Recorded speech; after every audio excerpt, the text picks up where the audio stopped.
శ్రీమాత్రే నమః.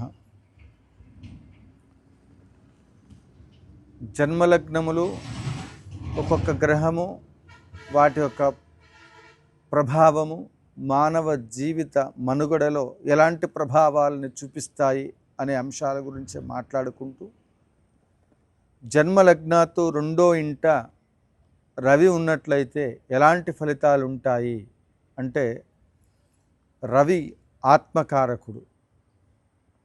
ఈ రవి జన్మలగ్నాతో రెండో స్థానంలో ఉంటే, ఏ లగ్నమైనప్పటికీ కూడా లగ్నాతో రెండో స్థానంలో ఉన్నట్లయితే వీరు అధికమైనటువంటి ఒక కోపాన్ని కలిగి ఉంటారు, మూర్ఖత్వాన్ని కలిగి ఉంటారు.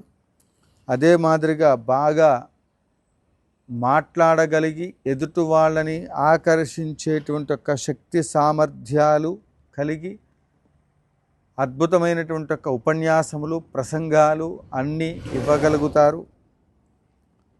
ప్రజల చేత ఆకర్షింపబడుతూ ఉంటారు. వీరు ప్రభుత్వ సంబంధమైనటువంటి యొక్క ఉద్యోగాలలో ఎక్కువగా రాణించే అవకాశం ఉంటుంది.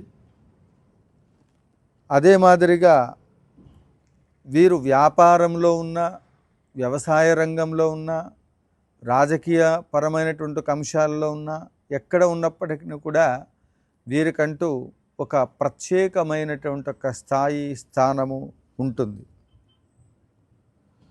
మంచి హెల్పింగ్ నేచర్ ఉంటుంది, ఎదుటి వాళ్ళకి సహాయ సహకారాలు అందించటంలో.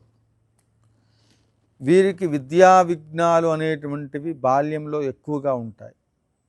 వాటిని అధిగమిస్తే మంచి ఉద్యోగము, మంచి ఉన్నత స్థితి కలుగుతుంది, మంచి గొంతు ఉంటుంది. రవి లగ్నాతో రెండో ఇంట ఉన్నటువంటి వాళ్ళు సంగీత ప్రియులు, మ్యూజిక్ సిస్టమ్ అంటే చాలా ఇష్టపడతారు. వీరు కొంతమంది కళాకారులుగా కూడా రాణించగలుగుతారు. వీరి వైవాహిక జీవితం అనేటువంటిది ఎడముఖం పెడముఖం అన్నట్లుగా ఉండే అవకాశం ఉంటుంది. వైవాహిక జీవితంలో సుఖభోగాలు అనుభవించటానికి కొంత ఆలోచించాల్సిన అంశాలుగా మనం గమనించాలి.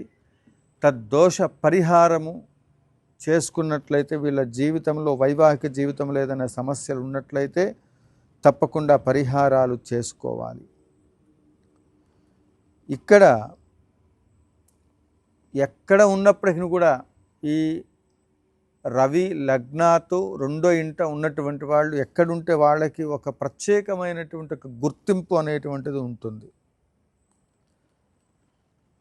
ముఖ్యంగా సుఖజీవితము, ఆరోగ్యము, తెలివి, ధన సంపాదన, మంచి ప్రవర్తన, వాక్శుద్ధి, మృదువుగా మాట్లాడటము, ఇవన్నీ కూడా ఆయా స్థానాలను అనుసరించి మిగతా గ్రహాల యొక్క ప్రభావాన్ని కూడా అనుసరించి చెప్పాలి. కానీ మనం ఒక్కొక్క లగ్నంలో లగ్నాతు రవి ఉండేటువంటి ఒక పరిస్థితి, లగ్నాతు చంద్రుడు ఉండేటువంటి ఒక పరిస్థితి, లగ్నాతు కుజుడు ఉండేటువంటి ఒక పరిస్థితులు, ఒక్కొక్క లగ్నంలో ఒక్కొక్క గ్రహము, మళ్ళీ ఆ గ్రహము ఆయా స్థానాల్లో ఉండబడేటువంటి ఒక ఫలితాలు మనం తెలుసుకునేటువంటి ఒక ప్రయత్నంలో భాగంగా రవి రెండో ఇంట ఉండడం అనేటువంటిది 100% మంచి శుభ ఫలితాలను ఇచ్చే అవకాశం ఉంటుంది. కనుక వైవాహిక జీవితము, సమాజంలో ఉన్నత స్థితి కోసము సూర్య నమస్కారాలు చేసుకొని, సూర్య సంబంధమైనటువంటి ఒక నమస్కారములు చేసి సంవత్సరంలో ఒక్కమారైనా లేదా ప్రతిరోజు సూర్య నమస్కారాలు చేసినట్లయితే, అంటే రోజు సూర్యుడు నమస్కారం చేయటం తేలికైన పనే, అలా కాదు. సూర్య నమస్కారాలు అనేటువంటి ఒక ప్రక్రియ ఉంటుంది పూజా విధానంలో. అది నెలకొకసారో లేకపోతే 2 నెలలో 3 నెలలకోసారో అవకాశం ఉన్నప్పుడల్లా చేయటం చాలా అద్భుతమైనటువంటి ఒక ఫలితాలని పొందడానికి అవకాశం ఉంటుంది.